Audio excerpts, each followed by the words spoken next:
Afternoon, we have Department of Foreign Affairs Undersecretary Ed De Vega. Sir, welcome po sa aming programa. Lourdes Vera po at si Denise Tan. Magandang hapon po, sir. Yusek. Audio. Magandang hapon. Magandang hapon po. Okay, sir, updates lang po doon sa bilang po ng mga kababayan po natin na reported injured po sa Israel and Iran so far. Well, umabot ng 7. Awa ng Diyos, 5 na discharge sa hospital. Apo. Sa Rehovot. May 2 nandun pa. And we pray for them. No? Yung isa, critical daw. Inoperahan kapon pero wala pa kaming update. So, ganun po. Apo. Sir, itong 7 unang naiulat, ito po'y puro sa Israel? Yes po. Opo. Wala sa Iran na nasaktan. Opo. Wala rin sa Israel na namatay. Wala. Opo. So, sa Israel, 7 po. At inasa natin hindi dumami. Opo. Gano'ng karami ang Pinoy? Susunod ng mga Pilipino sa Opo. sa panawagan. Opo. Sir, gano'ng karami ang Filipino sa Iran po, sir? 1,000 lang. O 1,000 lagpas. At sa chinecheck ko po, no, kaya nakatingin sa baba. Okay. Okay, 1,000, 1,200.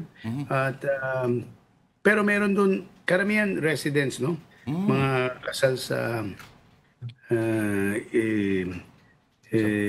kasal sa Iranian, tapos may anak, kaya kasama yun sa 1,200. Ayaw nilang umalis. Pero merong konti, wala pang 20 o 30 na OFWs. Baka pumasok through third countries, no? Kasi wala naman tayo hindi deployed doon. So, nangyari, yung 14 ito nasa, may 14 na nasa tanggapan natin sa ating bahala, bibigyan ng shelter, umaasa na makalabas, no? So, ginagawa ng ating bahala, pinaplano ng land route papuntang Turkmenistan. Tapos galing na nililipat pa uwi. Yusek, dun po, no, balikan ko lang mabilis. Yung mga na-discharge po, yung 5 na-discharge, nag-request po ba ng repatriation? And in total, how many Filipinos po have formally requested repatriation from both Israel and Iran? Sa Israel, I just mentioned 14, no? Sa Israel, 150 and rising. Pero yung 150 niya includes kasi nag-umpisa yung repatriation October 2023. Nung nagkagera between Gaza and Israel, no? Yung Hamas at Israel. Inikaya natin mga Pilipino sa region, of course, number 1 sa Gaza, pero yung mga kapitbahay din na umuwi. Since then, ikukunti lang umuwi, over 1,000, mga 1,300. So, may regular repatriations ginagawa yung Department of Migrant Workers, kung hindi OFW, kunyari, ibang status, DFA yung gumagastos, no? So, itong 150, meron na mga nasa pipeline yan bago sa Malakay. There are, out of the 150, no, unti-unti natin iuwi, also through land border to Jordan, and from Jordan, makakalipad pa uwi. So may batch na, unang batch na 26. Opo. May 49 pala na Filipinos na nawala ng residence dahil natamaan or nasira. So binibigyan ng tulong ng Israel sa shelter, no? Pwede rin tumulong ng Philippine Embassy kung kailangan. At may 63 na nga na tinulungan in terms of Filipinos, in terms of financial assistance. Ito, babasahin ko po yung binigay ng ating embahadora, si Ambassador Alin Mendoza. Food supplies, clothes, pampers, milk for newborn, tumulong na sa 63. So, yun na lang, yung 26 na lang, baka makauwi na yan itong weekend. Opo. Okay, sir, matanong ko lang. Sa casual observer, ang feeling nila ay every year may nangyayaring gulo involving Israel, considering marami kang kapitbahay ng mga bansa na mga hostile towards you. Pero gaano ho kaiba o gaano kaseryoso itong pagkakataong ito compared po doon sa naunang mga previous conflicts po? Okay, ang malaking kaibahan, dati the main conflict was, and it is still the main conflict, Israel and the Palestinians. Meaning, yung ninanais ng Palestine na may full independence sila. Kasi may autonomous, may Palestinian Authority, parang may semi-autonomy sila. Pero Israel pa rin nagkocontrol ng kanilang borders. So, hindi pa sila completely independent. Yan ang main alitan. However, ang kaibahan ngayon, minsan-minsan nag-aaway rin yung Israel sa Iran o sa Lebanon, halimbawa.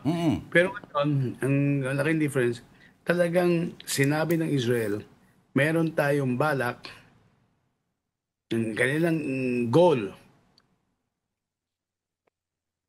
ubusin o sirain ng total, kompleto, yung kakayahan o capability ng Iran na makapag-construct o makapag-gawa likha ng nuclear weapons. So talagang ngayon, seryoso ang Israel, sinasabi nila, we will not stop until we are sure that we have destroyed the nuclear capability facilities ng Iran. So yan ang kaibahan. Tapos ngayon yung Iran naman, dati konti lang may finary yung Israel sa Iran. Yeah, oo. Nag-15 missiles, gumawa yung Iran. Ngayon yung Iran, ang dami-dami pinapadala na missiles. Talaga kasi meron mga namatay na high Iranian officials. So, seryoso to. Ngayon, kung ibig sabihin, ito ba may pag-asa na kumakat, mag-spread, mas may impluensya yung mga bansa. Mukhang hindi naman kasi kinausap namin kahapon, lahat ng mga ambassadors natin doon, meron kaming Zoom meeting.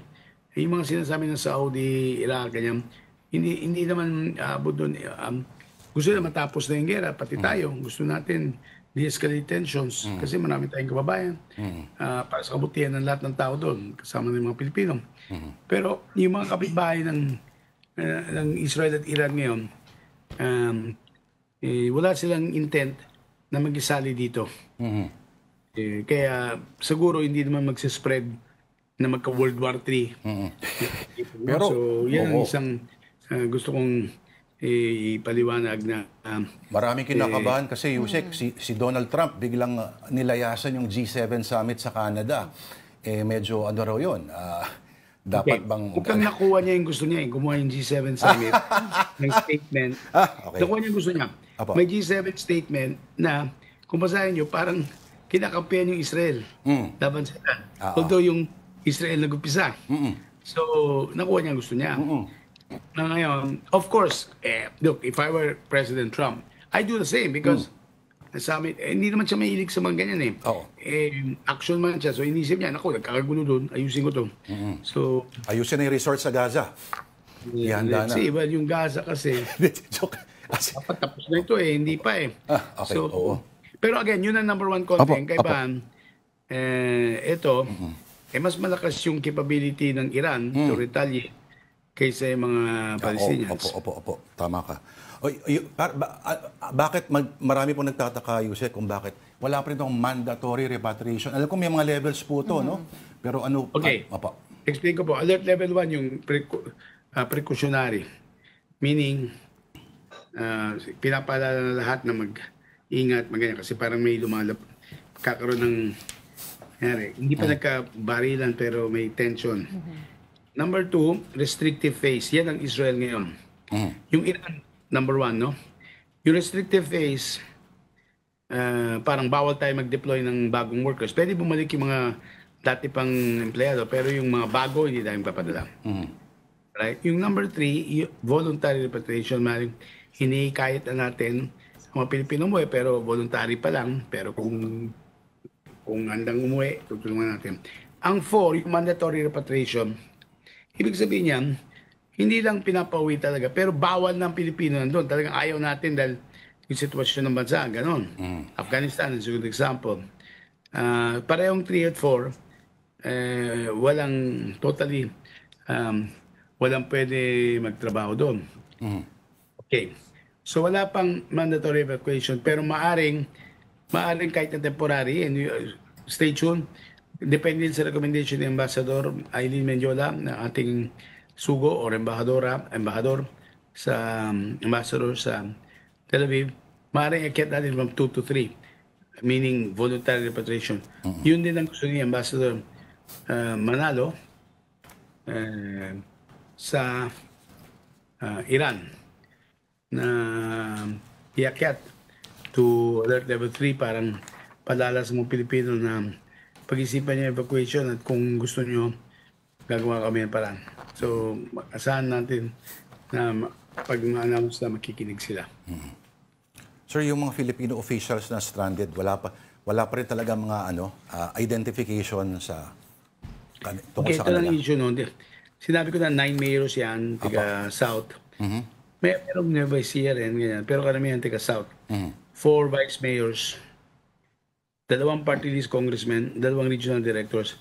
Bukod sa 17, no, 17, may 4 na officials ng DA. Sabay-sabay naman makakauwi yan. Possible by Saturday or Sunday, nandito na sila kasi tinutulungan natin na dumaan through Jordan. They are guests of the Israeli hosts because they were there for program, no? Training, no? So, ang problema, yung may nagsinasabi yata ng House of Representatives, 2 daw, hindi member ng, yung 2 congressmen, hindi raw member ng Congress. Baka previous members, no? Sabihin ko na lang, tiga-Asenso party list. Siyempre, ayaw namin bigay pangalan kasi wala pang permission. Respect their privacy. So, tingnan natin kung ano ba talaga status nila pag nakauwi na. Kung bakit sinasabi ng Congress, wala. No? Pero, maaaring pinoprotektahan din lang nila yung reputation 2 na to. Siyempre, nakakaya na stranded. They're staying at a hotel, no? Funded by the Israeli government. Until they depart, in a few days, sigurado, papuntang Jordan and from there, pauwi na. Okay, on that note, maraming salamat po sa oras po na binigay ninyo sa akin. Okay, thank you po, Yusek Ed De Vega ng Department of Foreign Affairs. Thank you, sir.